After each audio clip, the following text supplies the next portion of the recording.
Nehemiah chapter 1. I am Nehemiah, son of Hakaliah, and in this book I tell what I have done. During the month of Kislev, in the 20th year that Artaxerxes ruled Persia, I was in his fortress city of Susa, when my brother Hanani came with some men from Judah. So I asked them about the Jews who had escaped from being captives in Babylonia. I also asked them about the city of Jerusalem. They told me, "Those captives who have come back are having all kinds of troubles. They are terribly disgraced. Jerusalem's walls are broken down and its gates have been burned." When I heard this, I sat down and cried. Then for several days I mourned. I went without eating to show my sorrow, and I prayed, "Lord God of heaven, you are great and fearsome, and you faithfully keep your promises to everyone who loves you and obeys your commands. I am your servant, so please have mercy on me and answer the prayer that I make day and night for these people of Israel who serve you. I, my family, and the rest of your people have sinned by choosing to disobey you and the laws and teachings you gave to your servant Moses. Please remember the promise you made to Moses. You told him that if we were unfaithful, you would scatter us among foreign nations. But you also said that no matter how far away we were, we could turn to you and start obeying your laws. Then you would bring us back to the place where you have chosen to be worshipped. Our Lord, I am praying for your servants, those you rescued by your great strength and mighty power. Please answer my prayer and the prayer of your other servants who gladly honor your name. When I serve the king his wine today, make him pleased with me and have him do what I ask." Nehemiah chapter 2. During the month of Nisan, in the 20th year that Artaxerxes was king, I served him his wine, as I had done before. But this was the first time I had ever looked depressed. So the king said, "Why do you look so sad? You're not sick. Something must be bothering you." Even though I was frightened, I answered, "Your Majesty, I hope you live forever.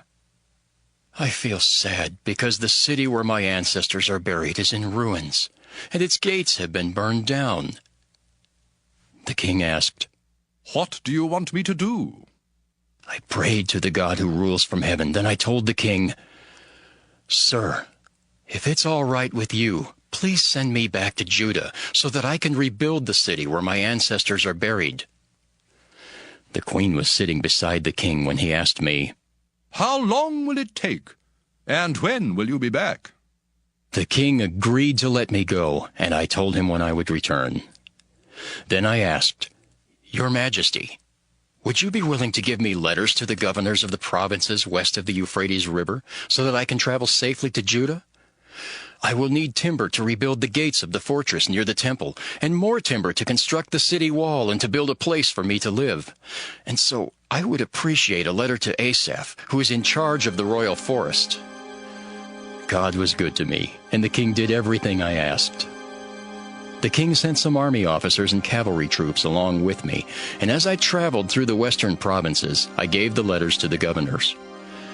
But when Sanballat from Horon and Tobiah the Ammonite official heard about what had happened, they became very angry because they didn't want anyone to help the people of Israel. 3 days after arriving in Jerusalem, I got up during the night and left my house. I took some men with me without telling anyone what I thought God wanted me to do for the city. The only animal I took was the donkey I rode on. I went through Valley Gate on the west, then south past Dragon Spring, before coming to Garbage Gate. As I rode along, I took a good look at the crumbled walls of the city and the gates that had been torn down and burned. On the east side of the city, I headed north to Fountain Gate and King's Pool. But then the trail became too narrow for my donkey. So I went down to Kidron Valley and looked at the wall from there. Then, before daylight, I returned to the city through Valley Gate. None of the city officials knew what I had in mind, and I had not even told any of the Jews, not the priests, the leaders, the officials, or any other Jews who would be helping in the work. But when I got back, I said to them, "Jerusalem is truly in a mess. The gates have been torn down and burned, and everything is in ruins. We must rebuild rebuild the city wall so that we can again take pride in our city." Then I told them how kind God had been and what the king had said. Immediately they replied, "Let's stop building now." So they got everything ready. When Sanballat, Tobiah, and Geshem the Arab heard about our plans, they started insulting us and saying, Just look at you. Do you plan to rebuild the walls of the city and rebel against the king? I answered, "We are servants of the God who rules from heaven, and he will make our work succeed. So we will start rebuilding Jerusalem, but you have no right to any of its property because you have had no part in its history." Nehemiah, chapter 3. These are the people who helped rebuild the wall and gates of Jerusalem. The high priest Eliashib and the other priests rebuilt Sheepgate and hung its doors. Then they dedicated Sheepgate and the section of the wall as far as 100 Tower and Hananel Tower. The people of Jericho rebuilt the next section of the wall, and Zachar, son of Imri, rebuilt the section after that. The family of Hasaneah built Fishgate. They put the beams in place and hung the doors. Then they added metal bolts and wooden beams as locks. Meremoth, son of Uriah and grandson of Hakaz, completed the next section of the wall. Meshullam, son of Berechiah and grandson of Meshezabel, rebuilt the next section, and Zadok, son of Baanah, rebuilt the section beside that. The next section was to be repaired by the men of Tekoa, but their town leaders refused to do the hard work they were assigned. Joiada, son of Paseah, and Meshullam, son of Besadiah, restored Ancient Gate. They put the beams in place, hung the doors, and added metal bolts and wooden beams as locks. Melatiah from Gibeon, Jadon from Meronoth, and the men from Gibeon and Mizpah rebuilt the next section of the wall. This section reached as far as the house of the governor of West Euphrates province. Uzziel, son of Harhaiah the goldsmith, rebuilt the next section. Hananiah the perfume maker rebuilt the section next after that, and it went as far as Broadwall. Rephaiah, son of Hur, ruled half of the Jerusalem district, and he rebuilt the next section of the wall. The section after that was close to the home of Jedaiah, son of Haramath, and he rebuilt it. Haddish, son of Hashabniah, constructed the next section of the wall. Melchijah, son of Haram, and Hashab, son of Pahath Moab, rebuilt the section after that, and they also built Oven Tower. Shallum, son of Halohesh, ruled the other half of the Jerusalem district, and he rebuilt the next section of the wall. Shallum's daughters also worked with him. Hanan and the people who lived in the town of Zanoah rebuilt Valley Gate. They hung the doors and added metal bolts and wooden beams as locks. They also rebuilt the wall for 1,500 feet, all the way to Garbage Gate. Melchijah, son of Rechab, ruled the district of Beth-Haccherem, and he rebuilt Garbage Gate. He hung the doors and added metal bolts and wooden beams as locks. Shallum, son of Colholsa, ruled the district of Mizpah, and he rebuilt Fountain Gate. He put a cover over the gateway, then hung the doors and added metal bolts and wooden beams as locks. He also rebuilt the wall at Shelah Pool. This section was next to the king's garden and went as far as the stairs leading down from David's city. Nehemiah, son of Azbuk, ruled half of the district of Beth-Zur, and he rebuilt the next section of the wall. It went as far as the royal cemetery, the artificial pool, and the army barracks. The Levites who worked on the next sections of the wall were Rehum, son of Bani, Hashabiah, who ruled half of the district of Keilah, and did this work for his district. Binnui, son of Henadad, who ruled the other half of the district of Keilah. Ezer, son of Jeshua, who ruled Mizpah, rebuilt the section of the wall that was in front of the armory and reached to the corner of the wall. Baruch, son of Zabbai, eagerly rebuilt the section of the wall that went all the way to the door of the house of Eliashib the high priest. Meremoth, son of Uriah, and grandson of Hakaz, built up to the far end of Eliashib's house. Here is a list of the priests who worked on the wall.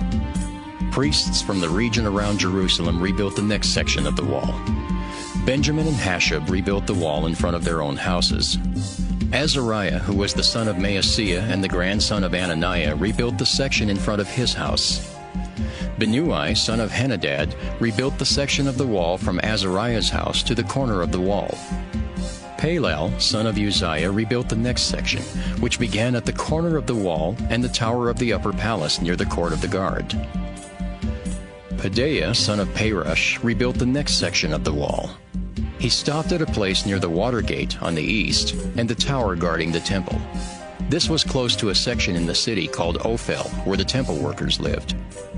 The men from Tekoa rebuilt the next section of the wall, and it was their second section. It started at a place across from the large tower that guarded the temple, and it went all the way to the wall near Ophel. Some priests rebuilt the next section of the wall. They began working north of Horse Gate, and each one worked on a section in front of his own house.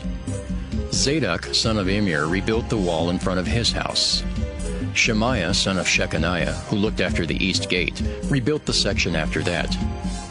Hananiah and Hanan rebuilt the next section, which was the second section for them. Meshullam, son of Berechiah, rebuilt the next section, which happened to be in front of his house. Malchijah, a goldsmith, rebuilt the next section, as far as the house used by the temple workers and merchants. This area was across from Gathering Gate, near the room on top of the wall at the northeast corner. The goldsmiths and merchants rebuilt the last section of the wall, which went from the corner room all the way to Sheep Gate. Nehemiah, chapter 4. When Sanballat, the governor of Samaria, heard that we were rebuilding the walls of Jerusalem, he became angry and started insulting our people. In front of his friends and the Samaritan army, he said, "What is this feeble bunch of Jews trying to do?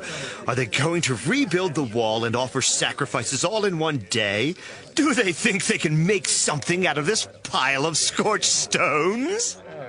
Tobiah from Ammon was standing beside Sanballat and said, Look at the wall they are building. Why, even a fox could knock over this pile of stones.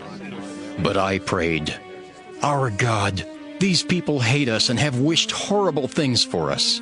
Please answer our prayers and make their insults fall on them. Let them be the ones to be dragged away as prisoners of war. Don't forgive the mean and evil way they have insulted the builders." The people worked hard, and we built the walls of Jerusalem halfway up again.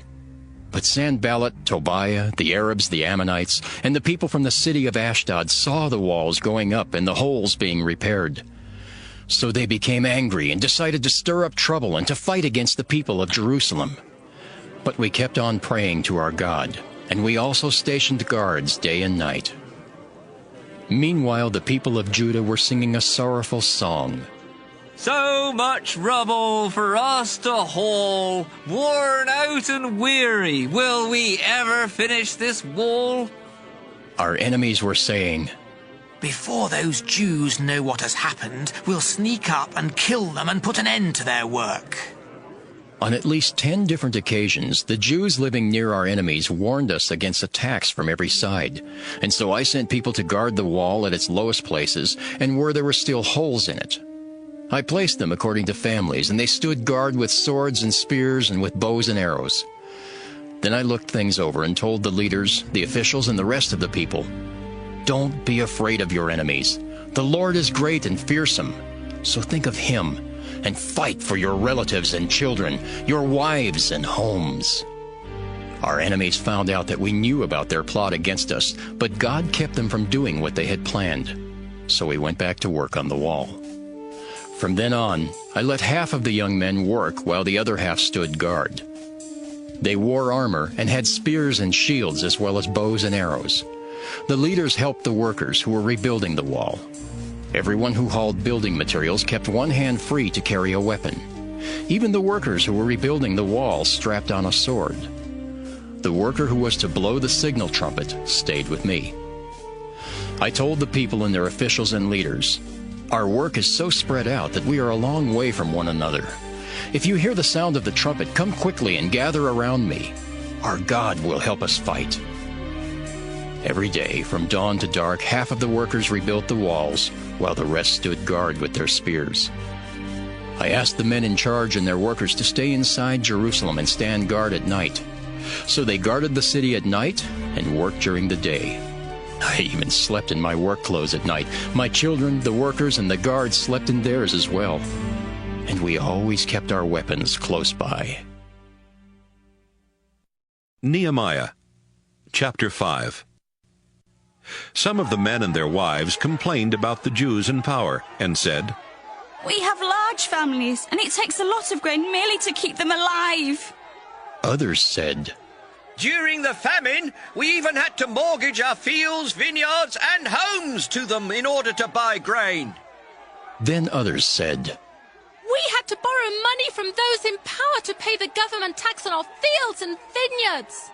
We are Jews just as they are, and our children are as good as theirs, but we still have to sell our children as slaves, and some of our daughters have already been raped. We are completely helpless. Our fields and vineyards have even been taken from us."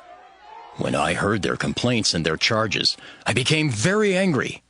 So I thought it over and said to the leaders and officials, "How can you charge your own people interest?" Then I called a public meeting and accused the leaders by saying, "We have tried to buy back all of our people who were sold into exile, but here you are selling more of them for us to buy back." The officials and leaders did not say a word because they knew this was true. I continued, "What you have done is wrong.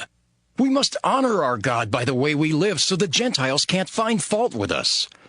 My relatives, my friends, and I are also lending money and grain, but we must no longer demand payment in return.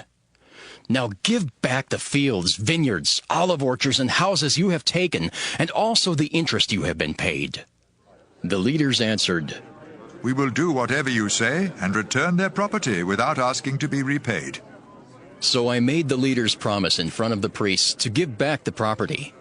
Then I emptied my pockets and said, "If you don't keep your promise, that's what God will do to you. He will empty out everything you own, even taking away your houses." The people answered, "We will keep our promise." Then they praised the Lord and did as they had promised. I was governor of Judah from the 20th year that Artaxerxes was king until the 32nd year. And during these entire 12 years, my relatives and I refused to accept the food that I was allowed. Each governor before me had been a burden to the people by making them pay for his food and wine, and by demanding 40 silver coins a day. Even their officials had been a burden to the people. But I respected God, and I didn't think it was right to be so hard on them. I spent all my time getting the wall rebuilt and did not buy any property. Everyone working for me did the same thing. I usually fed 150 of our own Jewish people and their leaders, as well as foreign visitors from surrounding lands. Each day, 1 ox, 6 of the best sheep, and lots of chickens were prepared. Then every 10 days, a large supply of wine was brought in. I knew what a heavy burden this would have been for the people, and so I did not ask for my food allowance as governor. I pray that God will bless me for everything I have done for my people. Nehemiah, chapter 6. Sanballat, Tobiah, Geshem, and our other enemies learned that I had completely rebuilt the wall. All I lacked was hanging the doors and the gates. Then Sanballat and Geshem sent a message asking me to meet with them in one of the villages in Ono Valley. I knew they were planning to harm me in some way, so I sent messengers to tell them, "My work is too important to stop now and go there. I can't afford to slow down the work just to visit with you." They invited me 4 times, but each time I refused to go. Finally, Sanballat sent an official to me with an unsealed letter which said, "A rumor is going around among the nations that you and the other Jews are rebuilding the wall and planning to rebel because you want to be their king. And Geshem says it's true. You even have prophets in Jerusalem claiming you are now the king of Judah. You know the Persian king will hear about this. So let's get together and talk it over." I sent a message back to Sanballat saying, "None of this is true. You are making it all up." Our enemies were trying to frighten us and to keep us from our work, but I asked God to give me strength. One day I went to visit NEHEMIAH. He was looking very worried, and he said, "Let's hurry to the holy place of the temple and hide there. We will lock the temple doors because your enemies are planning to kill you tonight. I answered, "Why should someone like me have to run and hide in the temple to save my life? I won't go." Suddenly, I realized that God had not given Shemaiah this message, but Tobiah and Sanballat had paid him to trick me and to frighten me into doing something wrong, because they wanted to ruin my good name. Then I asked God to punish Tobiah and Sanballat for what they had done. I prayed that God would punish the prophet Noadiah and the other prophets who, together with her, had tried to frighten me. On the 25th day of the month of Elul, the wall was completely rebuilt. It had taken 52 days. When our enemies in the surrounding nations learned that the work was finished, they felt helpless because they knew that our God had helped us rebuild the wall. All this time, the Jewish leaders and Tobiah had been writing letters back and forth. Many people in Judah were loyal to Tobiah for two reasons. Shechaniah, son of Era, was his father-in-law, and Tobiah's son Jehohanan had married the daughter of Meshullam, son of Berechiah. The people would always tell me about the good things Tobiah had done, and then they would tell Tobiah everything I had said. So Tobiah kept sending letters, trying to frighten me.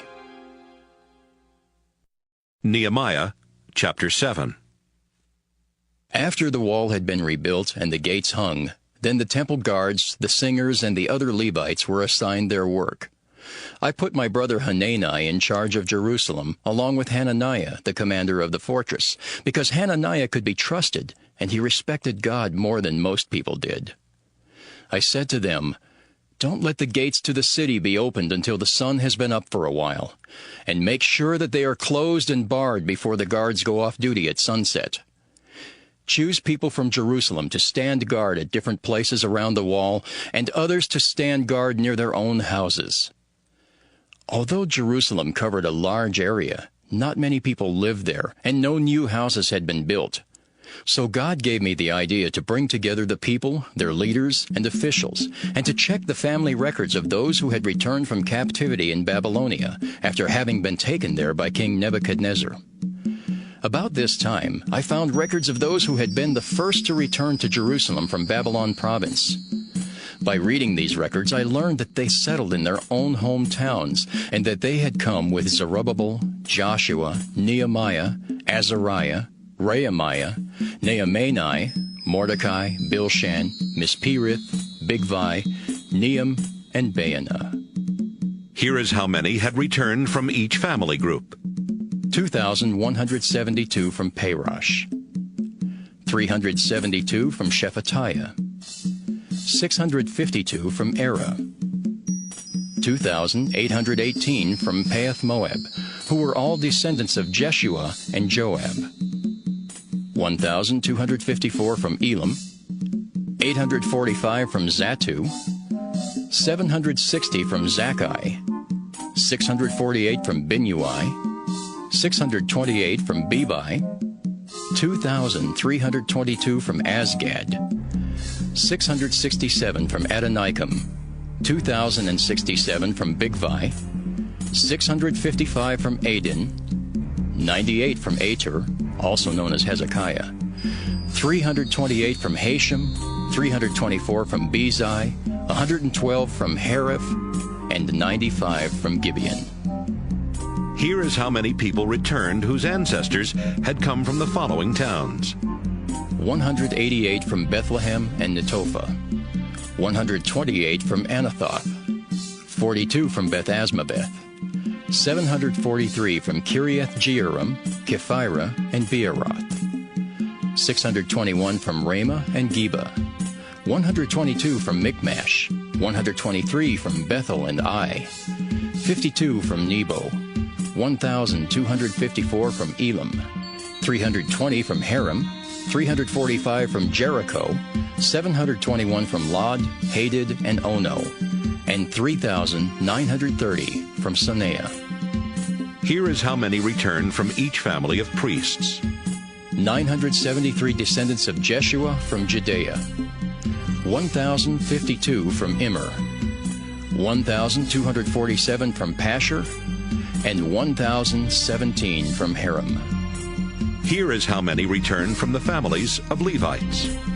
74 descendants of Hodiva from the families of Jeshua and Kadmiel, 148 descendants of Asaph from the temple musicians, and 138 descendants of Shallum, Ater, Talmon, Akab, Hatita, and Shobai from the temple guards. Here are the names of the families of temple workers whose descendants returned.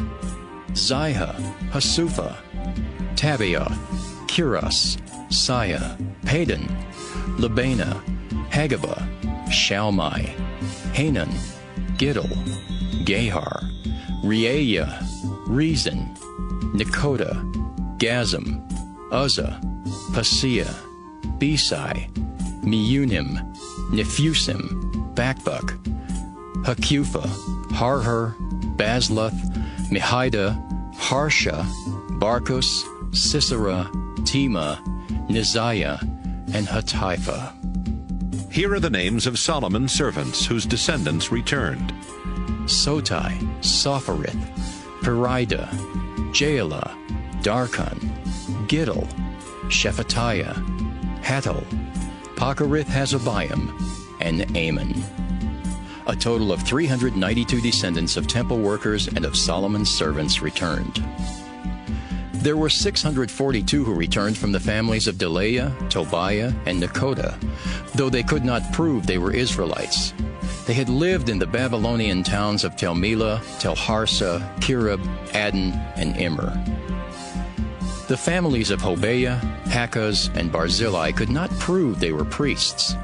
The ancestor of the family of Barzillai had married the daughter of Barzillai from Gilead, and had taken his wife's family name. But the records of these three families could not be found, and none of them were allowed to serve as priests.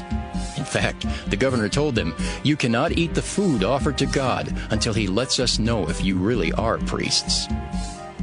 There were 42,360 who returned, in addition to 7,337 servants and 245 musicians. Altogether, they brought with them 736 horses, 245 mules, 435 camels, and 6,720 donkeys. Many people gave gifts to help pay for the materials to rebuild the temple. The governor himself gave 17 pounds of gold, 50 bowls to be used in the temple, and 530 robes for the priests. Family leaders gave 337 pounds of gold and 3,215 pounds of silver.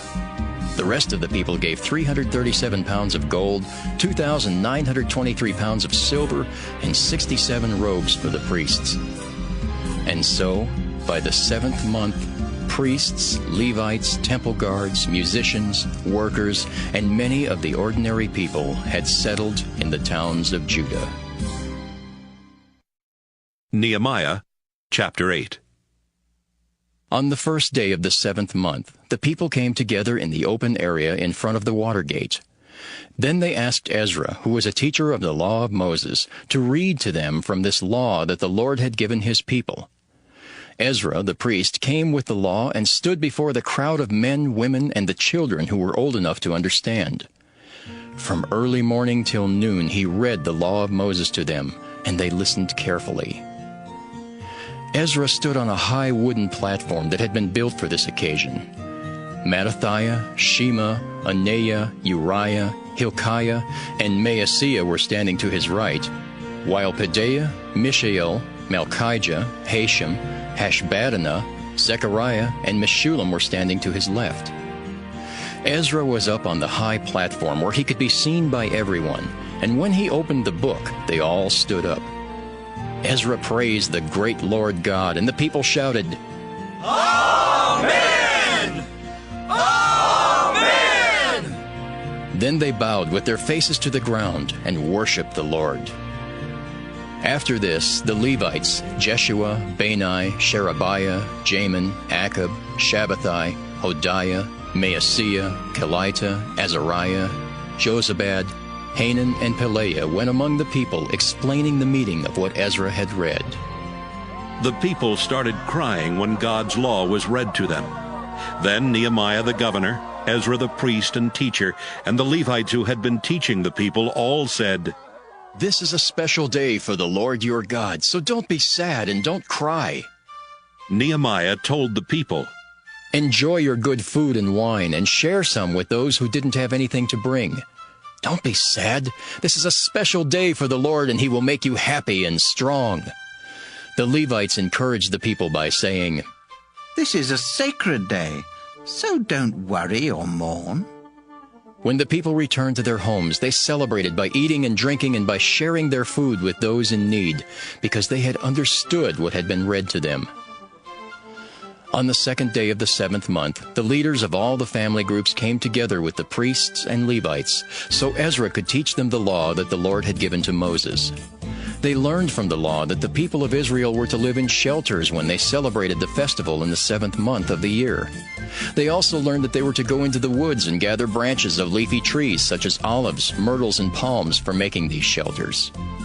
So the people gathered branches and made shelters on the flat roofs of their houses, in their yards, in the courtyard of the temple, and in the open areas around the Water Gate and Ephraim Gate. Everyone who had returned from Babylonia built shelters. They lived in them and joyfully celebrated the Festival of Shelters for the first time since the days of Joshua, son of Nun. On each of the first 7 days of the festival, Ezra read to the people from God's law. Then on the 8th day, everyone gathered for worship, just as the law had said they must. Nehemiah, chapter 9. On the 24th day of the 7th month, the people of Israel went without eating, and they dressed in sackcloth and threw dirt on their heads to show their sorrow.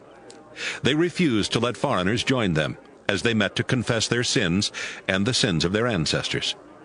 For 3 hours they stood and listened to the law of the Lord their God. And then for the next 3 hours they confessed their sins and worshiped the Lord. Jeshua, Bani, Kadmiel, Shebaniah, Bunni, Sherebiah, Bani, and Canaani stood on the special platform for the Levites and prayed aloud to the Lord their God. Then the Levites Jeshua, Kadmiel, Bani, Hashabniah, Sherebiah, Hodiah, Shebaniah, and Pethahiah said, "Stand and shout praises to your Lord, the eternal God. Praise His wonderful name, though He is greater than words can express. You alone are the Lord, creator of the heavens and all the stars, creator of the earth and those who live on it, creator of the ocean and all its creatures. You are the source of life, praised by the stars that fill the heavens. You are the Lord our God, the one who chose Abram. You brought him from Ur in Babylonia and named him Abraham. Because he was faithful, you made an agreement to give his descendants the land of the Canaanites and Hittites, of the Amorites and Perizzites, and of the Jebusites and Girgashites. Now you have kept your promise, just as you always do." When our ancestors were in Egypt, you saw their suffering. When they were at the Red Sea, you heard their cry for help. You knew that the king of Egypt and his officials and his nation had mistreated your people. So you worked fearsome miracles against the Egyptians and earned a reputation that still remains. You divided the deep sea, and your people walked through on dry land. But you tossed their enemies in, and they sank down like a heavy stone. Each day you led your people with a thick cloud, and at night you showed the way with a flaming fire.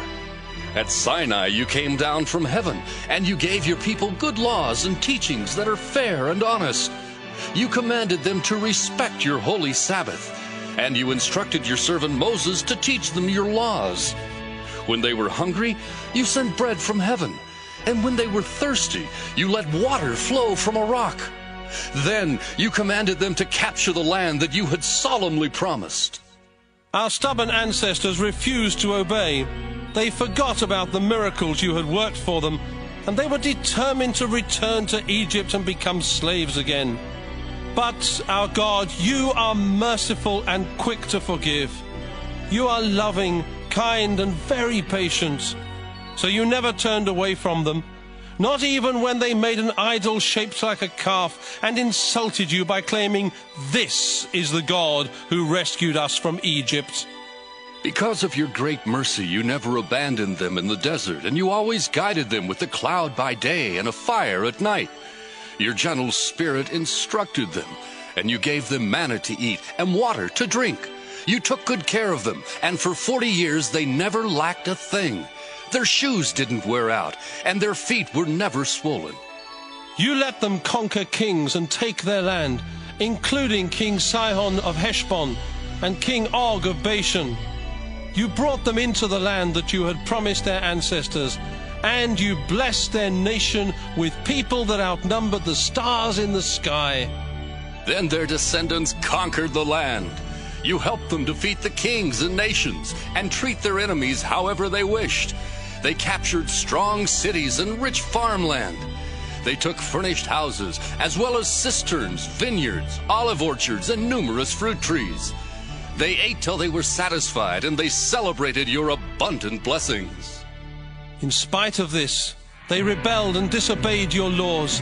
They killed your prophets, who warned them to turn back to you, and they cursed your name. So you handed them over to their enemies, who treated them terribly. But in their sufferings, they begged you to help.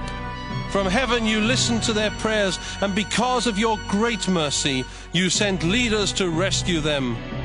But when they were at peace, they would turn against you, and you would hand them over to their enemies.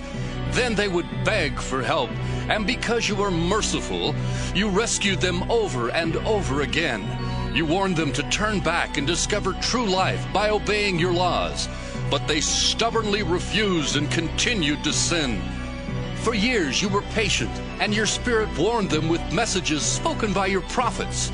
Still they refused to listen, and you handed them over to their enemies. But you are merciful and kind, and so you never forgot them or let them be destroyed.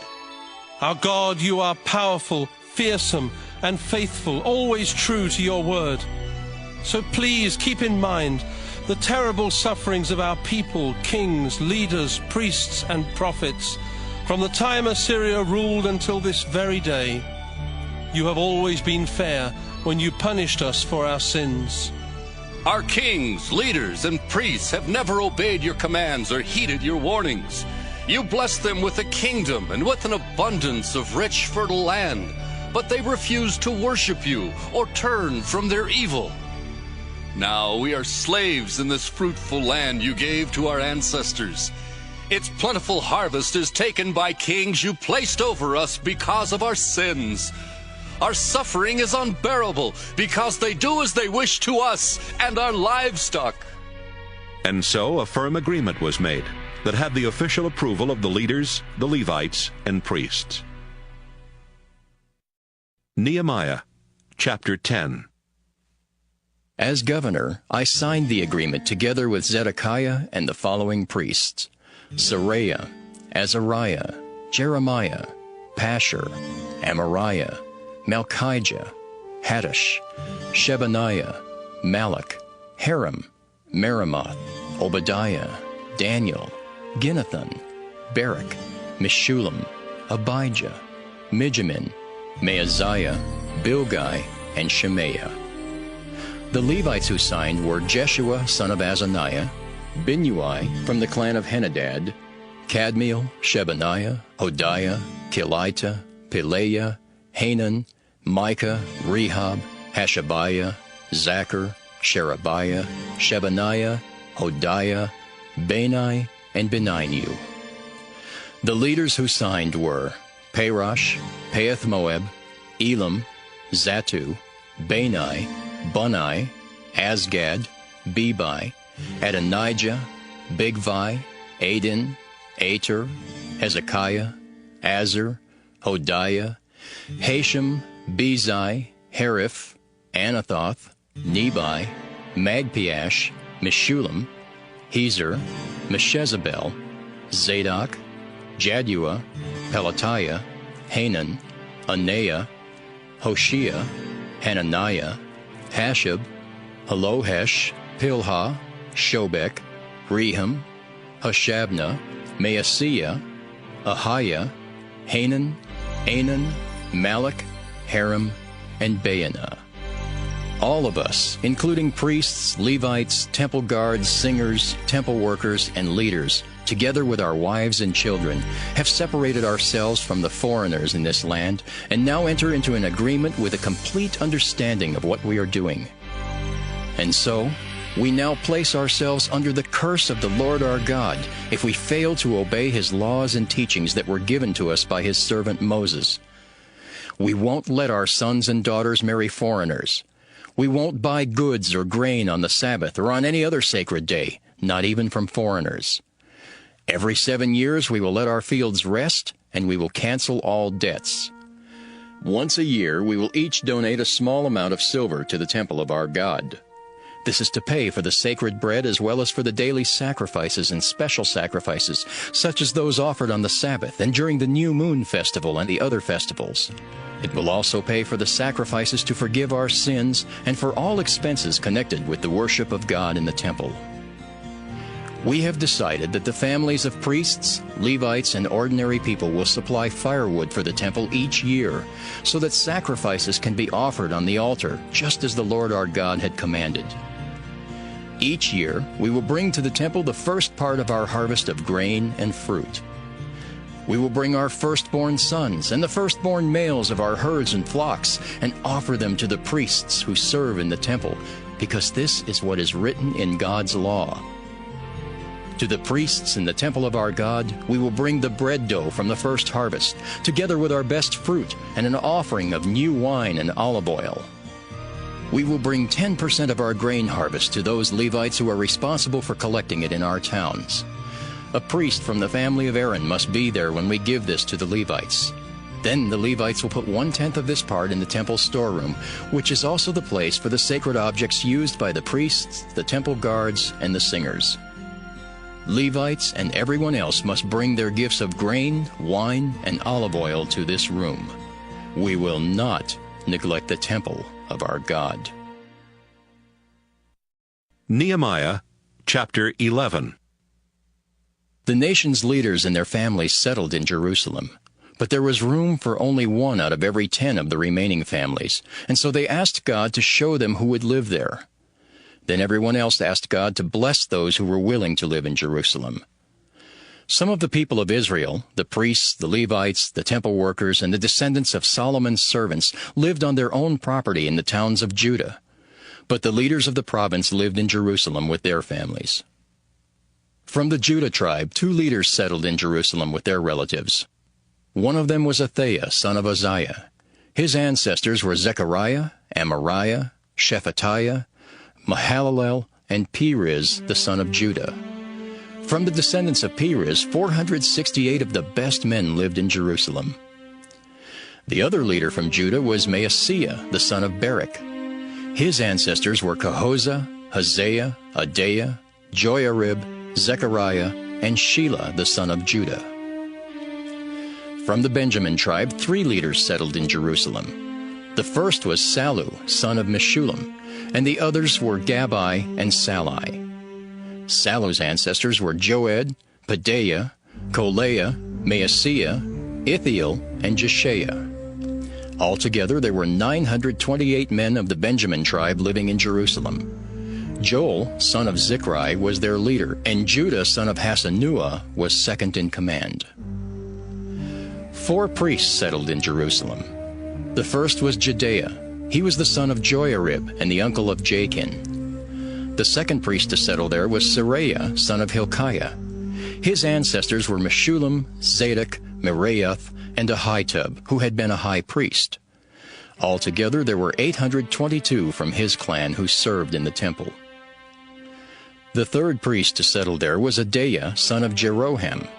His ancestors were Pelaliah, Amzai, Zechariah, Pashur, and Malchijah. Altogether, there were 242 clan leaders among his relatives. The fourth priest to settle there was Amasai, son of Azarel. His ancestors were Azai, Meshillemoth, and Immer. Altogether, there was 128 brave warriors from their clans, and their leader was Zabdiel, son of Haggedolim. Several Levites settled in Jerusalem. First, there was Shemaiah, son of Hashab. His ancestors were Azrikam, Hashabiah, and Bunai. Next, there was Shabbathai and Jozabad, who were in charge of the work outside the temple. Then there was Mattaniah, son of Micah.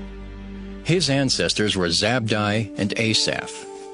Mattaniah led the temple choir in the prayer of praise. Bakbukiah, who also settled in Jerusalem, was his assistant. Finally, there was Abda, son of Shemuah. His grandfather was Galal, and his great-grandfather was Jeduthun. Altogether, 284 Levites settled in the holy city. 172 temple guards settled in Jerusalem. Their leaders were Akub and Talmon. The rest of the Israelites, including priests and Levites, lived on their own property in the other towns of Judah. But the temple workers lived in the section of Jerusalem known as Ophel, and the two men in charge of them were Zihah and Gishpa. Uzzi, son of Bani, was the leader of the Levites in Jerusalem. His grandfather was Hashabiah, his great-grandfather was Mattaniah, and his great-great-grandfather was Micah. He belonged to the Asaph clan that was in charge of the music for the temple services, though the daily choice of music and musicians was decided by royal decree of the Persian king. The people of Israel were represented at the Persian court by Pethahiah, son of Meshezabel, from the Zerah clan of the Judah tribe.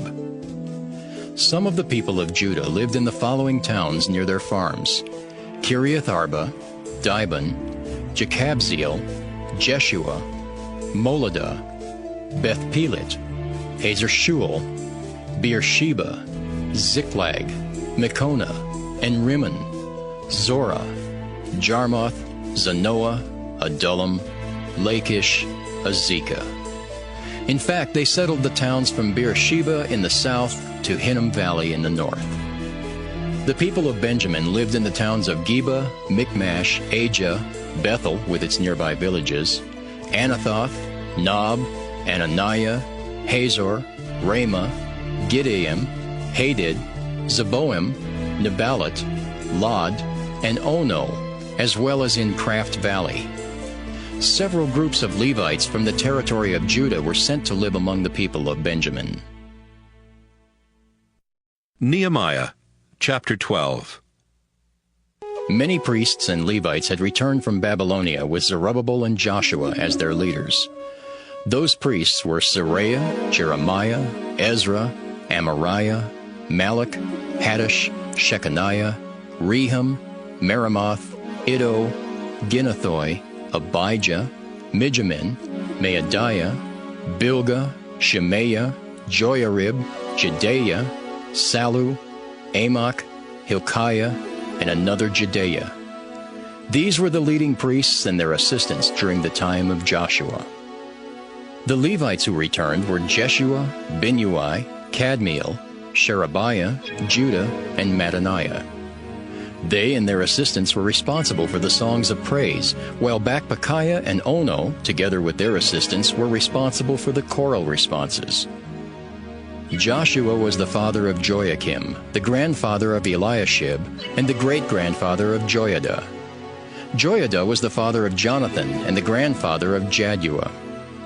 When Joachim was high priest, the following priests were leaders of their clans: Meraiah of the Seraiah clan, Hananiah of Jeremiah, Meshullam of Ezra, Jehohanan of Amariah, Jonathan of Malachi, Joseph of Shebaniah, Adnah of Haram, Helkai of Meraioth, Zechariah of Iddo, Meshullam of Ginnathon, Zichri of Abijah, Piltai of Moadiah, Shemuah of Bilgah, Jehoathon of Shemaiah, Mattani of Joiarib, Uzzi of Jedaiah, Kalai of Salai, Eber of Amok, Hashabiah of Hilkiah, and Nethanel of Jedaiah. During the time of the high priests Eliashib, Joiada, Johanan, and Jaddua, and including the time that Darius was king of Persia, a record was kept of the heads of the Levite and priestly families. However, no official record was kept of the heads of the Levite clans after the death of Johanan, the grandson of Eliashib. Hashabiah, Sherebiah, Jeshua son of Kadmiel, and their assistants organized 2 choirs of Levites to offer praises to God, just as King David, the man of God, had commanded. Mattaniah, Bakbukiah, Obadiah, Meshullam, Talmon, and Akub were responsible for guarding the storerooms near the temple gates. All of these men lived during the time of Joachim, and during the time that I was governor, and Ezra, a teacher of the law of Moses, was priest. When the city wall was dedicated, Levites from everywhere in Judah were invited to join in the celebration with songs of praise and with music of cymbals, small harps, and other stringed instruments. The Levite singers lived in villages around Jerusalem, and so they came from there as well as from the villages around Netophah, Beth Gilgal, Geba, and Asmaveth. The priests and Levites held special ceremonies to make themselves holy, and then they did the same for the rest of the people and for the gates and walls of the city. I brought the leaders of Judah to the top of the city wall and put them in charge of the two groups that were to march around on top of the wall, singing praises to God. One group marched to the right in the direction of Garbage Gate. Hoshea and half of the leaders followed them. Then came the priests Azariah, Ezra, Meshullam, Judah, Benjamin, Shemaiah, and Jeremiah, all of them blowing trumpets. Next there was Zechariah of the Asaph clan, and his relatives Shemaiah, Azarel, Milalai, Gilalai, Mai, Nethanel, Judah, and Hanani. They played musical instruments like those that had been played by David, the man of God, and they marched behind Ezra, the teacher of the law. When they reached Fountain Gate, they climbed the steps to David's city and went past his palace before stopping at the water gate near the eastern wall of the city. The second group of singers marched along the wall in the opposite direction, and I followed them, together with the other half of the leaders of Judah. We went past Oven Tower, Broad Wall, Ephraim Gate, Old Gate, Fish Gate, Hananel Tower, 100 Tower, and on to Sheep Gate. Finally, we stopped at the gate of the guard, where we stood in front of the temple with the other group, praising God. In the group with me were half of the leaders, as well as the priests Eliakim, Maaseiah, Miniamin, Micaiah, Elioenai, Zechariah, and Hananiah, who were blowing trumpets. Maaseiah, Shemaiah, Eleazar, Uzzi, Jehohanan, Malchijah, Elam, and Ezur also stood there, as Jezrahiah led the singers. God had made the people very happy, and so on that day they celebrated and offered many sacrifices. The women and children joined in the festivities, and joyful shouts could be heard far from the city of Jerusalem. On that same day, some leaders were appointed to be responsible for the safekeeping of gifts for the temple, and to be in charge of receiving the first part of the harvest and the 10% of the crops and livestock that was offered to God. These same leaders also collected the part of crops that the law of Moses taught was to be given to the Levites. Everyone was pleased with the work of the priests and Levites when they performed the ceremonies to make people acceptable to worship God.